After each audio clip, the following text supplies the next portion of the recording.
Hello বন্ধুরা, আমি সুনিতা রান্নাঘরে তোমাদের সবাইকে অনেক স্বাগত। আশা করছি তোমরা সবাই খুব ভালো রয়েছো, আর আমরাও কিন্তু সবাই খুবই ভালো রয়েছি। আর আজকে চলে এসেছি একটা নতুন রেসিপি নিয়ে। আজকে আগেই বলছি, কারা কারা এই রেসিপিটা খেতে পছন্দ করো অবশ্যই আমাকে কিন্তু কমেন্ট করে সেটা জানিও। আগে জানো তো, আমার মা স্কুলে যাওয়ার আগে ঠিক এইভাবেই আমাকে ভাত ভাজা করে দিত, আর আমার সেটা খেতে ভীষণ ভালো লাগতো।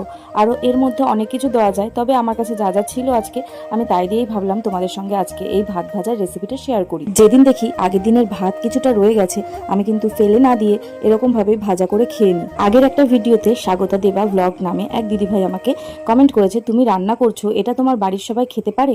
অল্প হয় না রান্নাগুলো? জানো তো স্বাগতা দিদিভাই, একটা কথা আছে যে যদি হই স্বজন তেঁতুল পাতায় নজন। তো সেই রকমই আমার না সবাইকে দিয়ে খেতে খুবই ভালো লাগে।